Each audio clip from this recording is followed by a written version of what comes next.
하나님 말씀 보시겠습니다. 요한복음 18장 39절에서 19장 16절까지 반응성으로 천천히 다 같이 읽겠습니다. 6월절이면 내가 너희에게 한 사람을 놓아주는 전례가 있으니 그러면 너희는 내가 유대인의 왕을 너희에게 놓아주기를 원하느냐 하니 그들이 또 소리질러 이르되 이 사람이 아니라 바라바라 하니 바라바는 강도였더라. 이에 빌라도가 예수를 데려다가 채찍질하더라. 군인들이 가시나무로 만든 관을 엮어 그의 머리에 씌우고 자색옷을 입히고 앞에 가서 이르되 유대인의 왕이여 평안할지어다 하며 손으로 때리더라. 빌라도가 다시 밖에 나가 말하되 보라 이 사람을 데리고 너희에게 나오나니 이는 내가 그에게서 아무 죄도 찾지 못할 것을 너희로 알게 하려 함이로라 하더라. 이에 예수께서 가시관을 쓰고 자색옷을 입고 나오시니 빌라도가 그들에게 말하되 보라 이 사람이로다 하매 대제사장들과 아랫사람들이 예수를 보고 소리질러 이르되 십자가에 못 박으소서 십자가에 못 박으소서 하는지라. 빌라도가 이르되 너희가 친히 데려다가 십자가에 못 박으라. 나는 그에게서 죄를 찾지 못하였노라. 유대인들이 대답하되 우리에게 법이 있으니 그 법대로 하면 그가 당연히 죽을 것은 그가 자기를 하나님의 아들이라 함이니이다.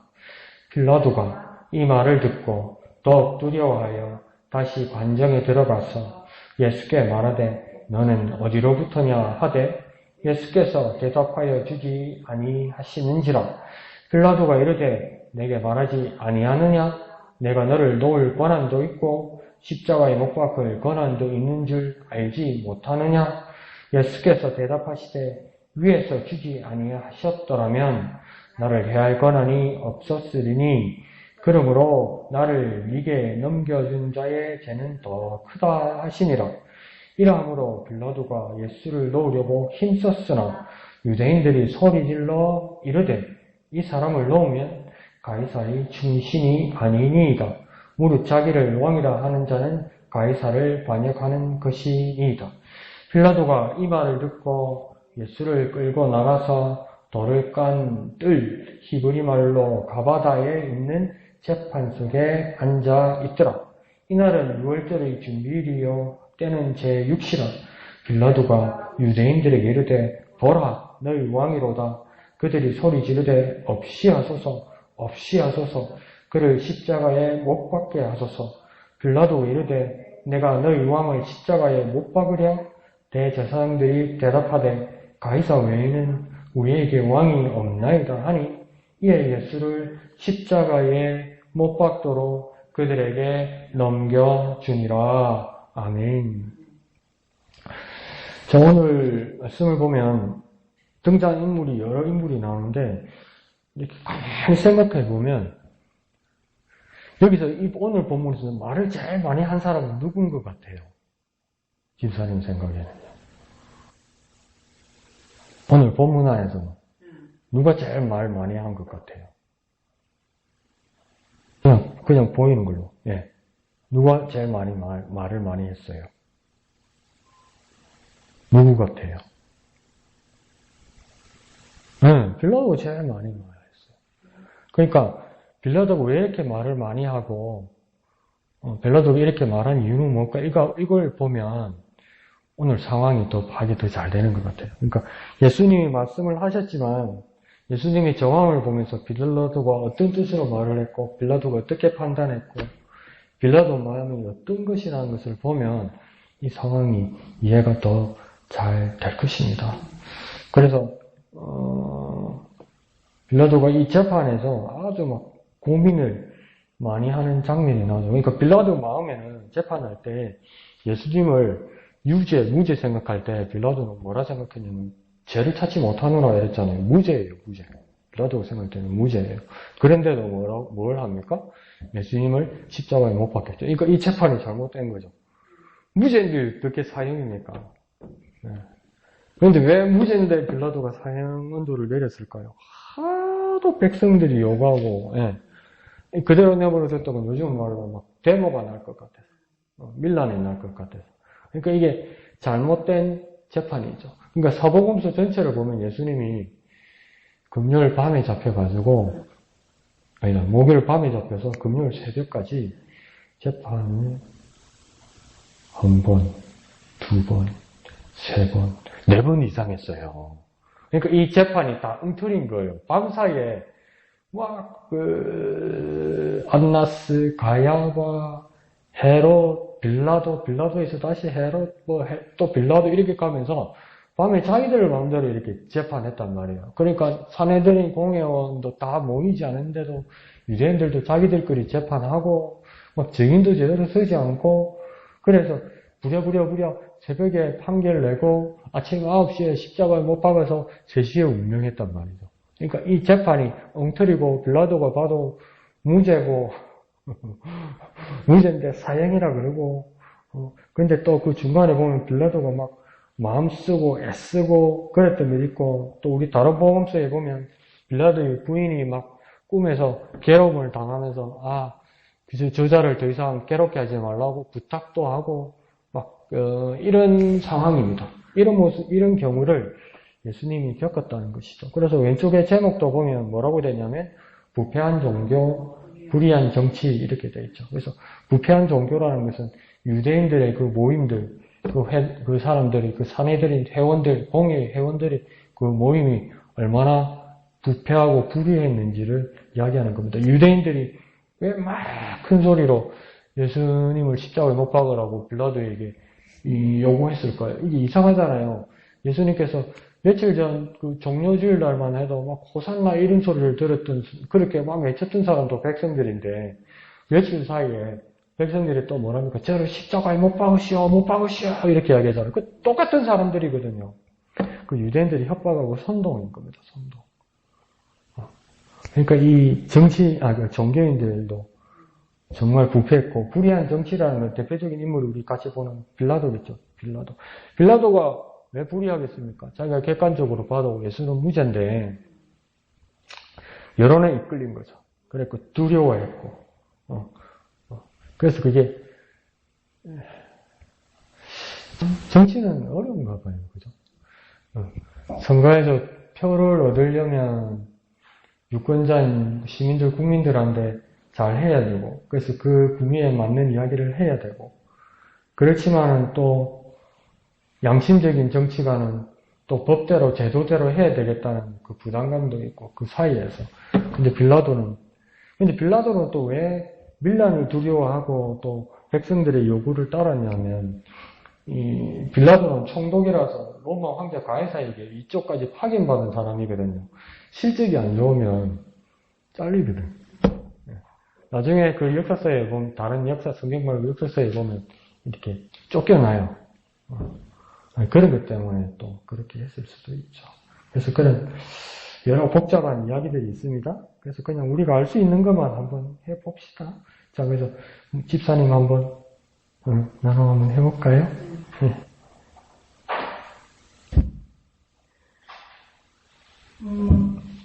저는 오늘 이 말씀을 이렇게 읽으면서요.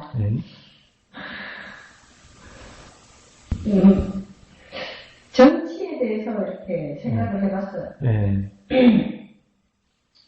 이제 대통령도 이제 정권이 이제 바뀌면서 이제 지금 아래 사람들이 참 많이 지금 있고 백성들도 있고 이래 있는데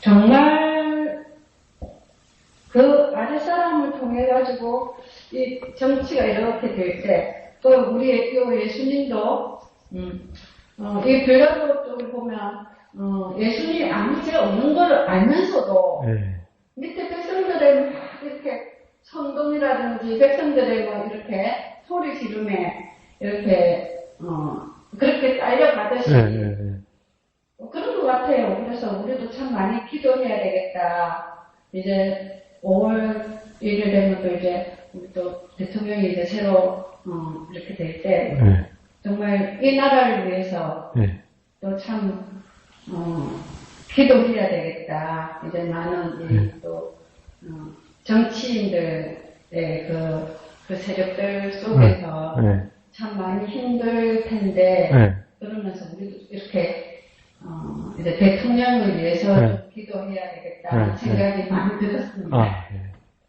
정치라는 게 참 그렇다. 그렇죠. 프랑스 대혁명 때 그때 황제가 루이 16세고 왕비가 마리 앙뚜와네트였어요.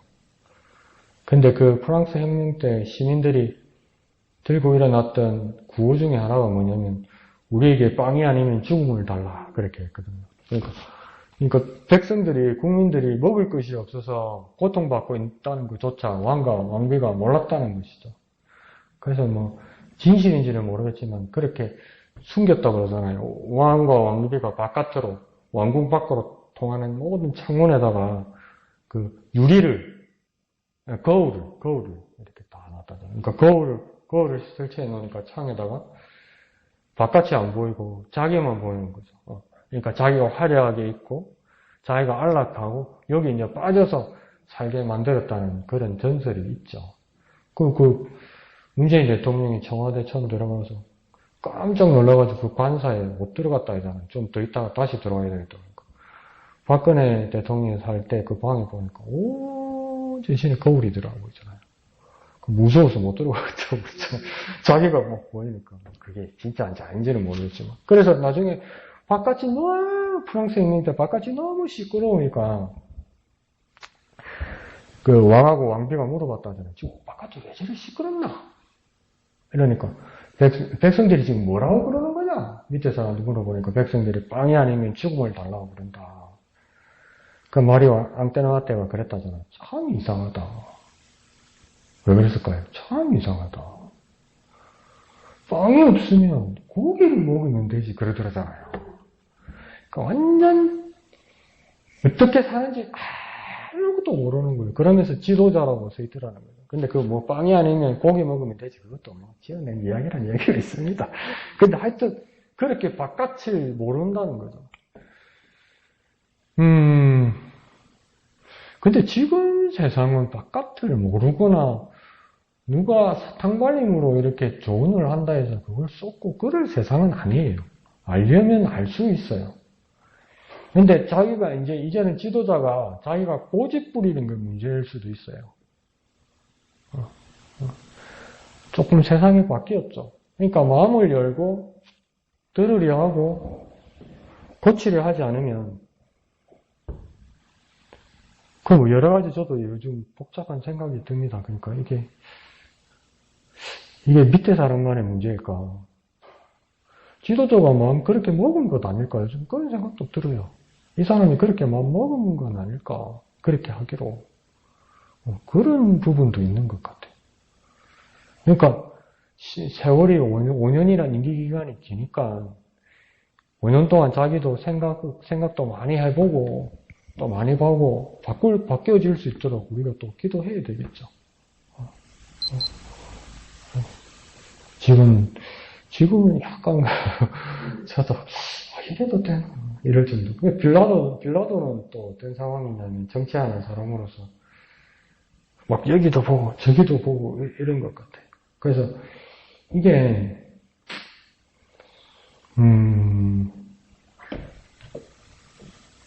19장 1절에 보면 예수님을 데려다가 채찍질을 해서 나중에는 가시나무 관을 씌우고 자색 옷을 입히고 그렇게 데리고 나오잖아요. 그 유대인의 왕이다 이렇게 얘기하잖아요. 그 예수님을 채찍질을 했다는 이야기는 뭐냐면 첫 번째 이유는 뭐냐면 채찍질하고 예수님 석방시키려고 한 거예요. 채찍질로 끝내려고 한 거예요. 그러니까 십자가에 받기 위해서 채찍질을 한 거 아니에요. 채찍질을 하고 나서 근데 그 당시에는 훈방 조치가 채찍질을 해서 그냥 홍군형을 내놓고 쫓아내는 거죠. 그러니까 이런 사람들이 어떤 사람이 해당되냐면 정식 시민이나 백성이 아닌 그 노예나 잡범 이런 사람들 상대로 채찍질을 해서 그래서 몸이 약한 사람은 그 채찍질 받다가 죽고 또 그나마 견디는 사람은 그렇게 끌려 나와 있다가 이제 뭐 치료받고 나을 사람도 있고 뭐 그 정도로. 그러니까 빌라도 마음은 두 가지였죠. 하나는 예수님을 훈방하고 채찍질해서 석방하고 싶은 마음. 두 번째는 모욕하는 거죠. 소위 유대인, 너희들이 말하는 유대인의 왕이라는 사람이 이 모양 이 꼴이다. 정신 차리라. 뭐 이런 식의 마음으로 했다는 거죠. 그런데 그래서 이제 이 소요 사태를 이 정도로 끝내려고 그랬는데 백성들이 끝낼 마음이 없었다는. 그러니까 조금 더 상세히 보면 상황이 그런 겁니다. 그래서 빌라도가 할 수 없이 예수님을 십자가에 못 박는 겁니다. 할 수 없이. 이렇게 이 정황이 이렇게 끌려가는 거죠. 그게, 영화에서 선 오브 갓이라는 그 예수님 일대기 영화가 여러 영화를 만드는데 한 10년 전이니까 선 오브 갓, 그래서 하나님의 아들이라는 영화가 있었는데 그 영화는 논란이 많았어요. 진짜 예수님이 이렇게까지 했나? 이거는 아니다. 뭐 이렇게 말하는 사람도 있고 우리가 그렇게 볼 수도 있지 않겠는가? 이렇게 이야기할 때 왜냐면 이 장면을 선 오브 갓에서는 어떻게 표현했냐면 빌라도 앞에서 백성들이 막 그를 죽여라, 그를 십자가에 못 박으시오 막 이러면서 고함을 지른단 말이에요. 거기에도 누가 있었냐면 예수님의 어머니 마리아가 있었던 걸로 그 영화에서는 그립니다. 그런데 워낙 목소들이 많은 사람들의 목소리가 커서 십자가에 못 박으시오 그 소리를 막 이러는데 그 예수님의 어머니만 막 울부짖으면서 목소리가 막 잦아들면서 영어로 그럽니다. Save him. 뭡니까? 살려주세요. 그게 안 들리죠? 소리에 딱 큰 소리에 묻혀서. 근데 뭡니까? 예수님 어머니는 살려주세요. 그를 살려주세요. 뭐 이랬다. 근데 또 우리 또 어떤 신학자들은, 목사님들은 그러죠. 불경스럽게. 온 인류를 위해서 십자가에 못 박으실 예수님을, 한 여자가 감히 살려달라고 그런다. 그 말도 맞지만, 진짜 엄마한테 한번 물어봅시다. 엄마 진짜 우리 아들 죽여주십시오. 믿음을 그래 말할 수 있어요? 어머 살려달라고 그랬겠죠. 그 정도로 그 상황이 처참했다는 겁니다. 처참했다는. 그 영화는 또 그렇게 그리기도 하더라고요. 집사님 말하는 건 정치였죠. 그죠? 정치. 불의한 정치. 여기서 왜 불의하다고 할 수 있었냐면, 자기를 생각했다는 겁니다. 집사님은 잘 몰라서, 아래 사람들 때문에 가려서 잘 몰라서 실수할 수도 있고, 그것도 한 가지고, 또 두 번째는 뭐냐면, 자기를 지키려고 하다 보니까, 여기 봤다가 저기 봤다가 그러다가, 그러면 옳지 못한 게 되는 거잖아요. 그래서 불의한 정치가 될 수도 있다는 거죠. 그러니까 사람은 정치를 떠나서는 살 수 없습니다. 내가 정치인이 된다거나 내가 어느 정당인이 된다는 정치가 아니라 우리가 사회에서 살아갈 수 있도록 운영하는 것에 그것에 몸담고 함께 사는 것이 정치라면 사람은 정치를 떠날 수는 없습니다. 그래서 바른 정치를 위해서 집사님 말씀처럼 기도하는 게 맞습니다. 새 정권을 위해서 기도해야죠. 바르게. 바르게. 자꾸 제가 쓸데없는 이야기를 하는데 우크라이나 지금 상황을 보십시오. 이게 소비에트 연방, 소련이 무너지기 전에 우크라이나도 소비에트 안에 같이 있었던 땅이잖아요. 그 우크라이나 땅 안에 소비에트 연방의 핵무기의 반 이상이 있었습니다. 반 이상. 엄청나게 있었죠. 그런데 그게 우크라이나 한 나라로 독립하게 됐잖아요. 그러니까 러시아도 우크라이나를 보니까 걱정이 되고 미국에서 봐도 이 사람들이 어떡할까 걱정이 된 거예요. 그때 대통령이 빌 클린턴 대통령이고 요쪽이 보리스 옐친 대통령인가 그랬어요. 그래서 합의해서 뭐라고 그랬냐면 이 핵무기를 해체하게 비용을 들여서 해주고 나머지 경제적 지원 앞으로도 지원해주겠다 이렇게 약속을 했단 말이에요. 그 약속하면 뭐합니까? 세상이 바뀌어가지고 나라가 저 모양 저 꼴이 나는데. 근데 우크라이나 대통령이 전범은 러시아 대통령이죠. 그런데 우크라이나 대통령이 판단을 좀 잘못한 것도 있어요. 그래서 이 고통 가운데 있는 거예요. 백성들만 고통. 전쟁 나면 대통령이 제일 안전하죠. 대통령은 꼭 지켜야 될 거 아니에요. 그럼 국민들만 희생당하는 거 아닙니까? 예. 그건 너무 안타까워요. 전쟁이. 근데 전쟁 나지 않도록. 우리나라도 그러니까 북한이 저렇게 선동해도 제발 그 이야기는 이제 안 나왔으면 좋겠습니다. 맞짱 한번 뜨자, 그거. 네, 제가 말씀드릴게요. 북한과 남한이 전쟁하면 분명히 남한이 이깁니다. 왜 그런지 아세요? 세계 군수품 생산량이 세계 6위입니다, 대한민국이. 북한이 20몇 위밖에 안 돼요. 그러면 남한과 북한이 전쟁하면 분명히 남한이 이깁니다. 그래서 전쟁할까요? 전쟁하면 왜 다 죽을 건데 이 조그만 땅덩어리 이기면 뭐 할 거예요? 다 죽는데.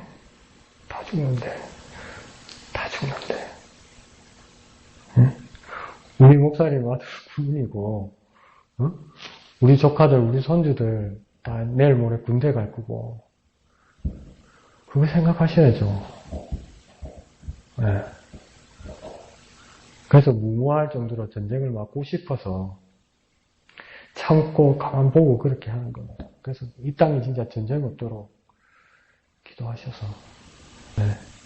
정말 주님 앞에 앞으로 5년 동안 절대 전쟁 나지 않도록 하나님 앞에 기도하셔야 됩니다. 누가 어떤 해코지하고 어떤 선동하더라도 그게 뻔때를 보여주면 큰일 납니다, 진짜.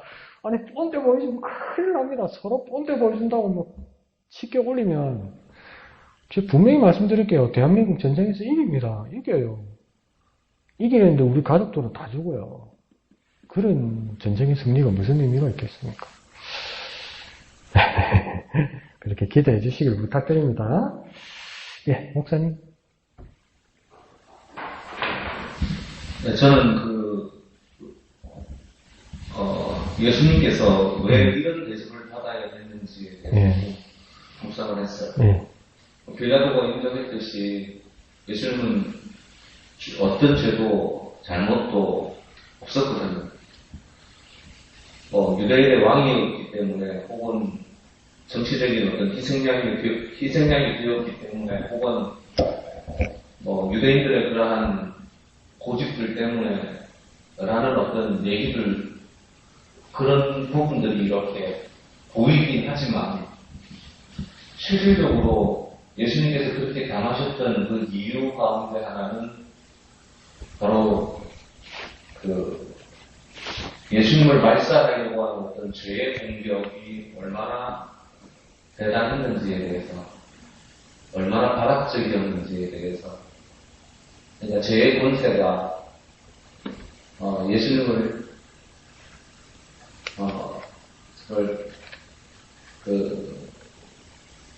카운터 펀치를 막 때리고 있는 어떤 그런 장면들.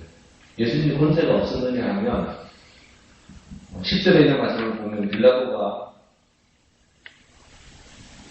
내게 말하지 아니하느냐, 내가 너를 놓을 권한도 있고 십자가에 못 박을 권한도 있는 줄 알지 못하느냐 라고 했을 때 11절에 보면 예수님께서는 위에서 주지 아니하셨다면 나를 해할 권한이 없었으리니 그러므로 나를 이게 넘겨준 자의 죄는 더 크다 하시리라.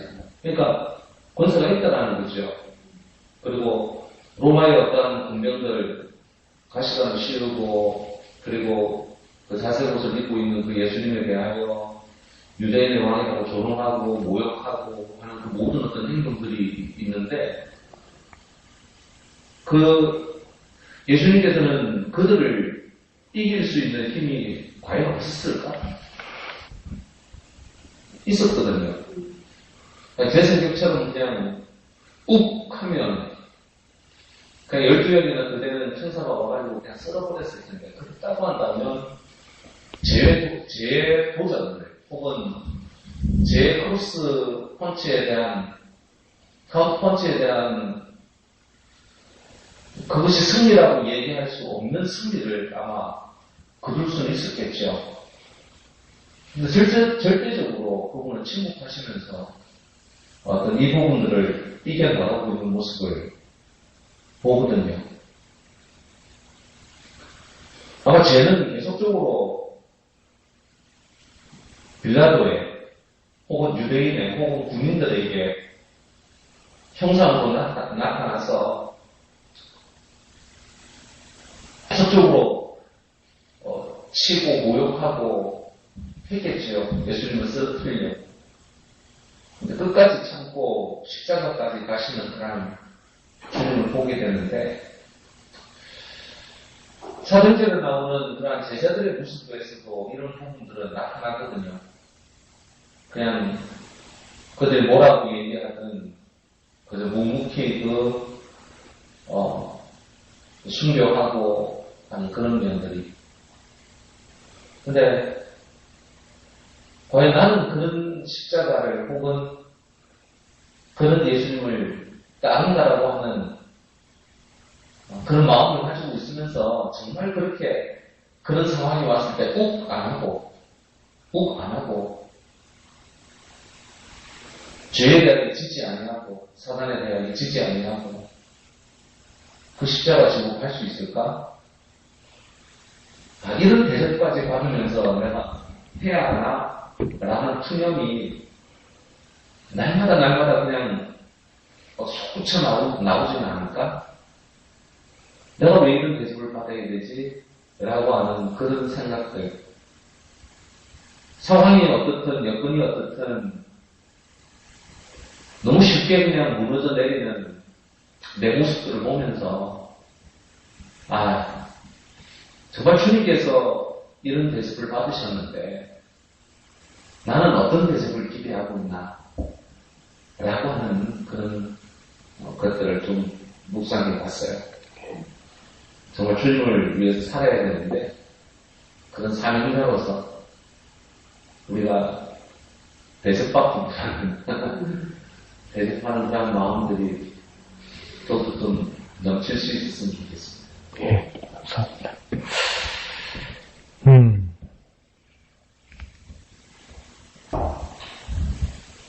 그러니까 우리는 예수님이 제자라고 부르고 예수님을 닮고 싶다고 부르고 또 우리의 이름 대신에 우리가 그리스도인이라고 그래서 우지를 보면 그리스도 예수가 보이는 것처럼 그렇게 살아야 된다고 하면서 우리 이름을 그리스도인이라고 붙이는데, 목사님 말씀처럼 가장 그리스도인다운 모습은 뭘까 이렇게 생각해 보았습니다. 뭘까요? 예수님 닮아야 그리스도인 아닙니까? 그죠? 예수님을 닮아야 그리스도인 아닙니까? 그래, 그리스도인인데 예수님을 닮아야 하는 것 중에 제일 저도 껄끄러워하고 제일 못 담겠는 게 이렇게 참으시고 다 당하시는 것이죠. 오늘 오후에 저 혼자 이렇게 말씀을 보면서 생각해 보았어요. 제가 제 자신을 정확하게 알 수는 없지만은 그래서 나름대로 떠듬어서 제 성격의 가장 큰 약점을 볼 때, 다른 약점도 많겠지만 오늘 찾은 한 가지는 뭐냐면, 나도 남한테 장난치고 약 올리는 거 잘 하면서 이 약 오르는 걸 잘 못 참겠어. 네. 누가 날 약 올리는 걸. 그걸 내가 엄청 노여워해요. 아랫사람이 날 약 올리면 노여워하고, 친구나 윗사람이 약 올리면 안색을 못 숨겨요. 바보같이. 그게 제가 생각해도 치명적인 잘못된 성격 중에 하나라고 생각하거든요. 근데 예수님은 이거 끝도 없어요. 이 당하시는 이 유대인의 왕이라고 이렇게 몇 번 쓰잖아요. 로마 군인도 쓰고 빌라도도 쓰고. 이 유대인의 왕이라는 말은 뭐냐면 소위 유대인의 왕이다 이 뜻이에요. 이게 내일이 말하는 소위. 그러니까 죄송합니다. 꼬라지 마라 이 말입니다. 유대인 왕 꼬라지 마라 이 말입니다. 너네들의 왕 꼬라지는 이거밖에 안 돼 이렇게 말하는 거죠. 그러면 누구하고 누가 이야기가 오르냐면 예수님도 조롱을 당하는 거지만 지금 유대인 백성들도 로마 사람들 앞에서 우리의 유대인의 왕의 모습이 이 모양이라고 주입하는 것에 대해서 엄청 불쾌하고 노여워하는 거예요. 그래서 예수님한테 더 화내는 거예요. 니가 어떻게 유대인의 왕이냐? 아니지. 우리 유대인의 왕인지 아니지. 그러면서 저놈 죽여라 이렇게 되는 거예요. 오늘 새벽부터 보면 알겠지만 오늘 수요일 것도 보면 빌라도한테 뭐라고 이야기하냐면 빌라도가 예수님 끌고 오니까 31절? 8장 31절에 보면 니네 법대로 재판해가지고 니네가 그냥 처치해라 예수를 이러니까 이 마음이 급하고 흥분하다 보니까 마음속에 있는 거 안 해야 될 말을 들켜버렸어요. 뭐라고 유대인들이 그러냐면 우리에게는 사람을 죽이는 권한이 없나이다 이래요. 목적이 뭡니까? 어떻게든 예수님을 죽여야 되겠다는 목적을 딱 가지고 있었어요. 어떻게든 예수 죽이겠다는 거예요. 그러니까 재판하러 온 거 아니에요. 죽이러 온 거예요. 재판을 수단으로 목적은 죽이러 온 거예요. 목적이 재판이 아니었어요. 잘잘못을 가리는 게 아니었어요. 그러니까 오늘 보는 본문에서도 9장 7절에 유대인들이 대답하되 우리에게 법이 있으니 그 법대로는 그가 당연히 죽을 것은 자기를 하나님의 아들이 합니다. 그 앞에 그 있나요? 6절에 십자가에 못 박으소서 이러잖아요. 십자가에 못 박으라고 예수를 십자가에 못 박으라고 이야기하면서 우리 유대인의 법대로면 그가 당연히 죽어야 하는 거라고 하잖아요. 이게 안 맞거든요. 유대인의 법으로 신성모독을 했으면 죽어야 되는 건 맞는데 유대인의 형벌에 십자가형이 없어요. 그 십자가형은 뭐냐면 로마인들의 형벌이에요. 근데 이걸 얼마나 교묘하고 얼마나 악랄하고 얼마나 나쁘게까지 이걸 계획해가지고 왔냐면요. 이게 신성모독했으면 대부분 어떡하냐면 유대인의 법에서는 돌로 던져가지고 이렇게 죽였다고요. 그런데 전적이 안 좋았어요. 옛날부터. 왜 그러냐면 억울하게 돌 던져 죽였던 경우가 많았어요. 벌써 억울하게 죽었던 사람이 많단 말이에요. 그런데 이렇게 예수가 만약에 돌에 맞아서 유대인의 법대로 돌에 맞아 죽었다가 혹여나 다시 살아나면 이게 의인이라는 것, 하나님의 법에서 의인이라는 게 표가 나거든요. 그런데 신명기에도 그렇게 돼 있잖아요. 나무에 달린 자마다 저주받은 자라 이렇게 얘기했잖아요. 그러니까 그게 어렴풋이 생각난 거예요. 나무에 달려서 죽으면 저주를 받았다고 명시했단 말이에요. 정확하게. 네. 그러니까 로마 사람들의 법에 저 나무 십자가에 다는 게 있네. 그러면 로마 사람이 받아서도 모든 유대인들이 보면 이야 저거는 우리의 형벌이잖아요.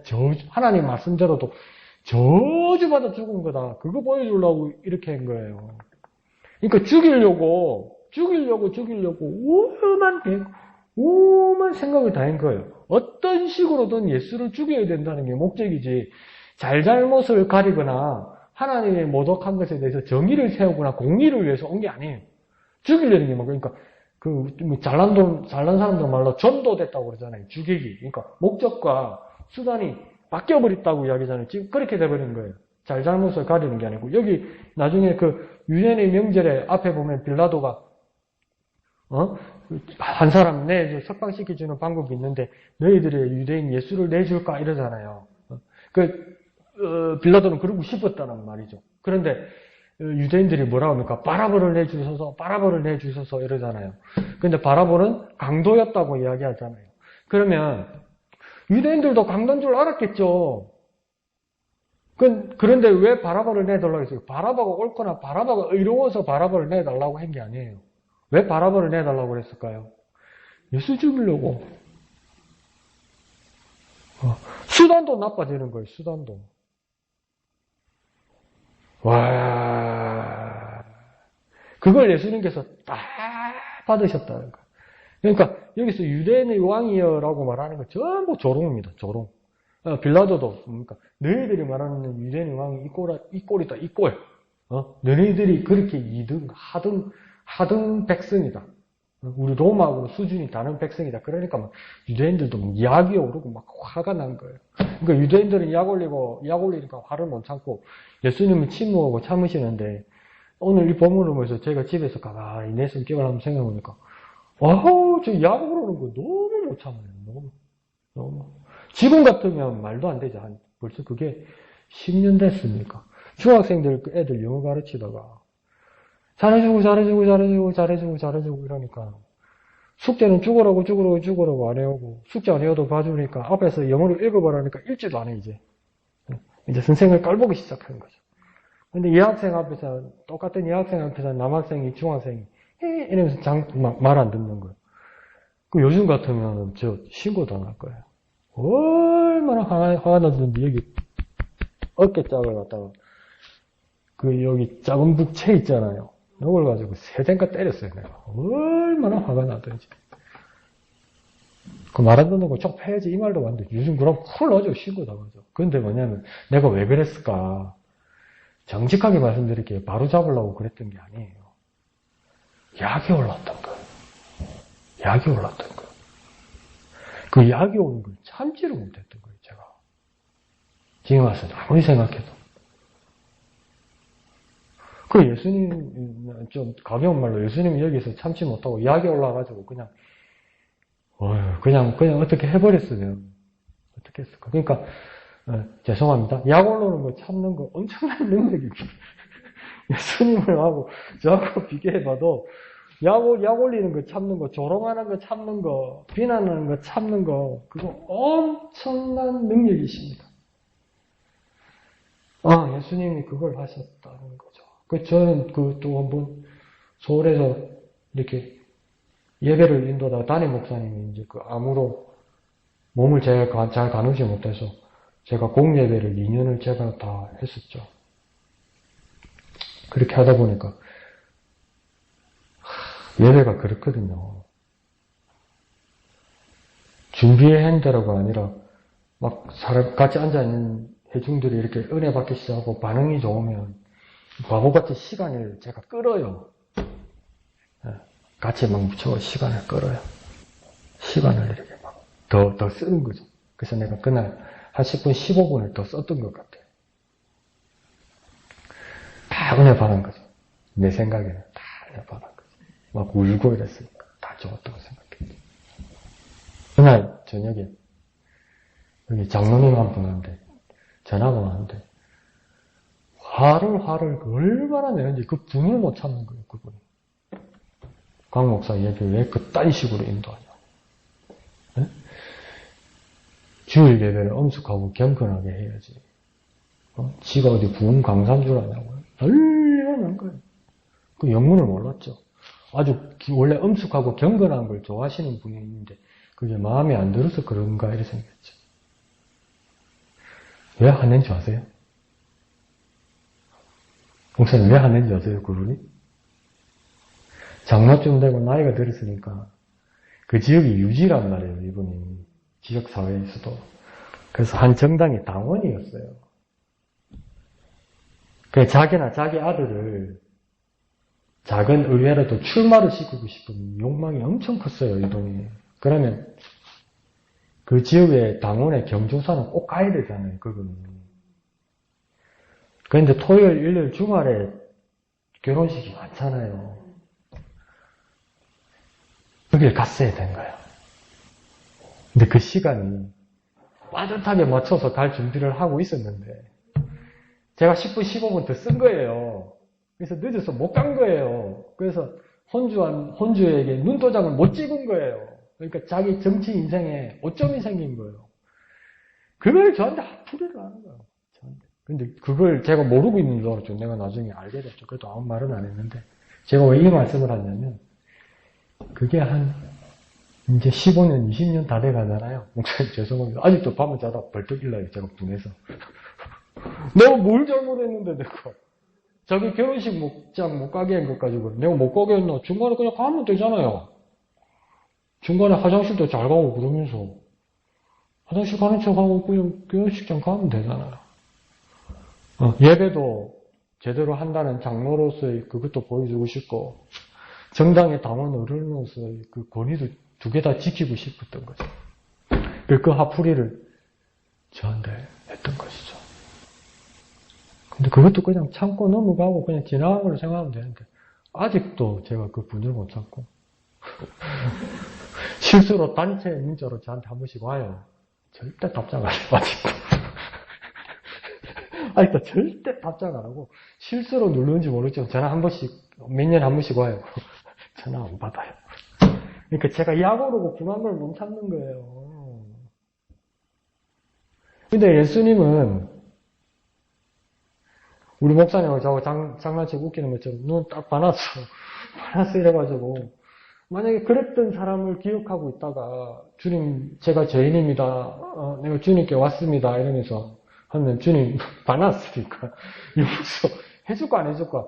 나는 못 해주겠는데 주님은 하신다는 거죠. 그래서 바울이 그 디모데 전후서니까 거기서 그러잖아요. 오라 내가 죄인이 괴수로다. 이렇게 하고 자기가 죄인이 괴수라고 이야기하잖아요. 그런데 왜 그렇게 이야기했을까? 그 전후 문맥을 보니까 바울이 뭐냐면 나같이 나쁜 사람도 용서함 받았다면 용서 못 받은 사람은 아무도 없다는 믿음으로 성교했어요. 바울이. 구원 못 받은 사람은 없다는 거예요. 근데 그 베이스를, 그 기초를 누가 닦아놓느냐. 오늘 본문에서 예수님께서 묵묵하게 침묵하고 참으시면서 다 깔아놓고 그 참은 걸 보여주시고 다 용서해 주시는 걸, 다 봐주시는 걸 보여주셨다는 거예요. 그러니까 그 뒤에 제자들이 순교하면서 다 받아들이고 바울도 뭐라니까 나 같은 사람도 구원받는데 구원 못 받을 사람 없다고. 목사님 그랬잖아요. 내가 포기할 만큼, 내가 포기할 정도로 주님의 핏값이 그렇게 가치가 없지 않다고. 엄청난 주님의 핏값을 생각하면 내가 포기할 일은 없다고 목사님 그렇게 말씀하셨잖아요.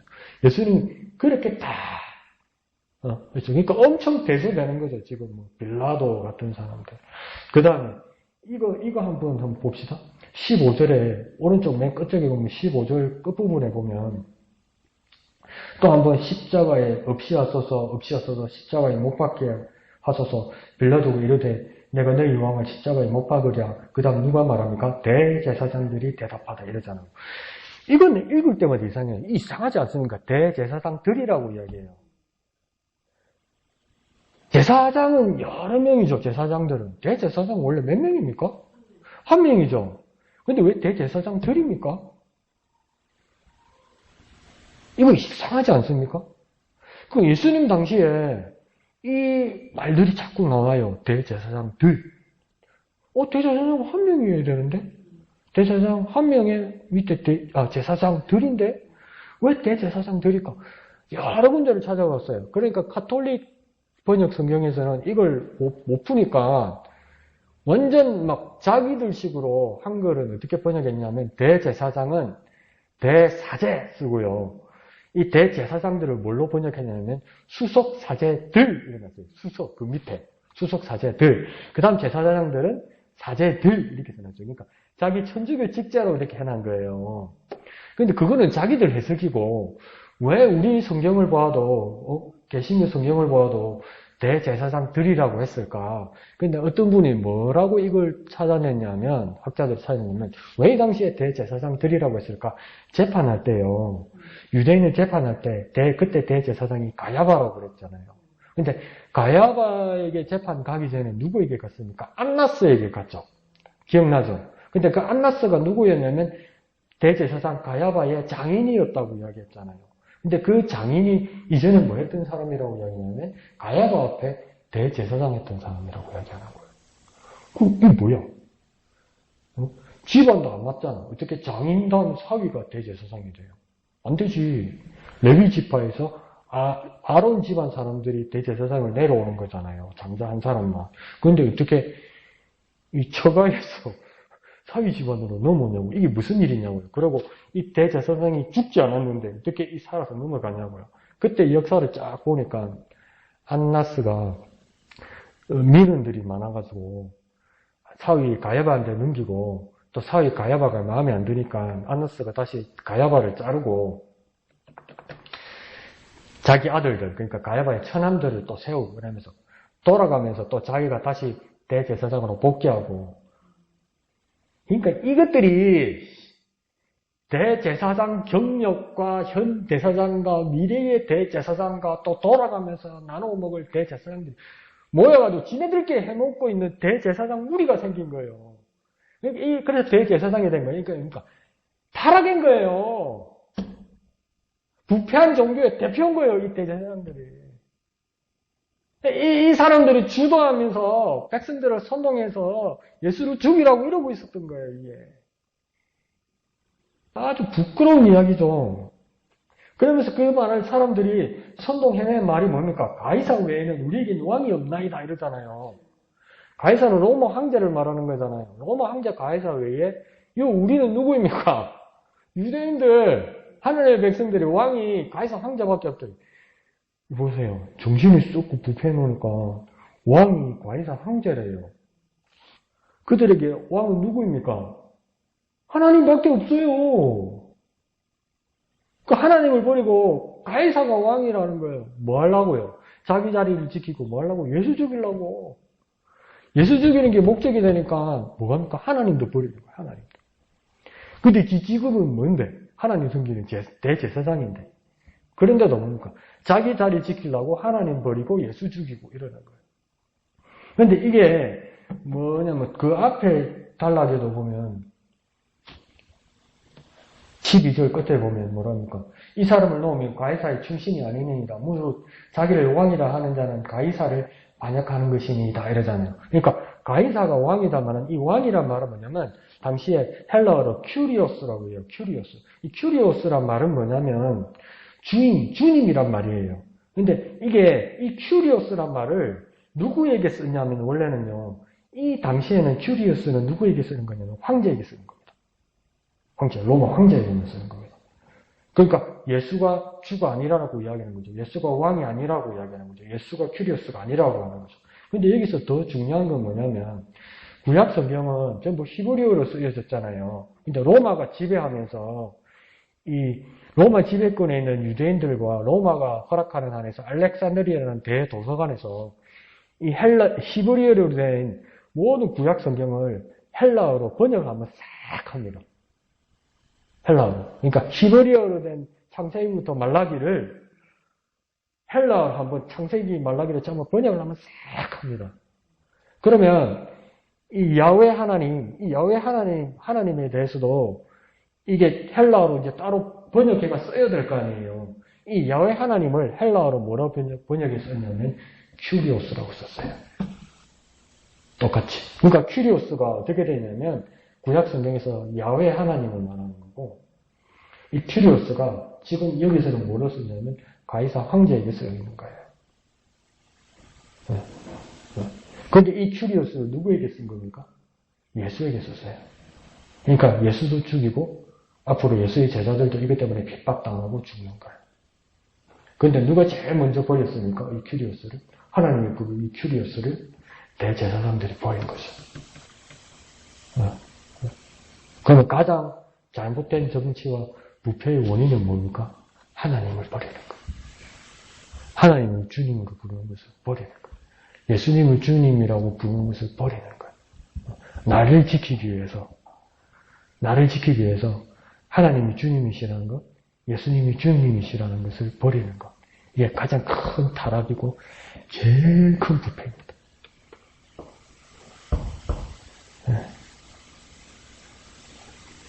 그런데 거기서 가장 큰 문제는 저는 야고로 못 버리는 것 같고 목사님이 우리에게 주신 교훈은 예수님처럼 참아야 한다. 참지 못하면 부패하고 불의하다는 겁니다. 어찌 보면. 약오르면 부패하고 불의하는 것 같습니다. 약올라서 부패하고 불의하면 하나님이 예수님이 주님이라는 것까지 포기하고 버리는 것 같습니다. 그래서 다시 주님께로 돌아가고 길이 참으시고 침묵하시고 그래서 우리를 사랑하시는 주님을 닮아가는 저와 여러분 되었으면 좋겠습니다. 그렇게 고난주간 동안 또 주님을 더 묵상하고 그렇게 길이 참으시는 주님을 닮아가는 그래서 우리 마음속에 또 우리 입으로 우리 주님이십니다. 이렇게 고백하는 저와 여러분 되었으면 좋겠습니다. 찬송하신 후에 기도하고 마치도록 하겠습니다. 1절만 부르겠습니다.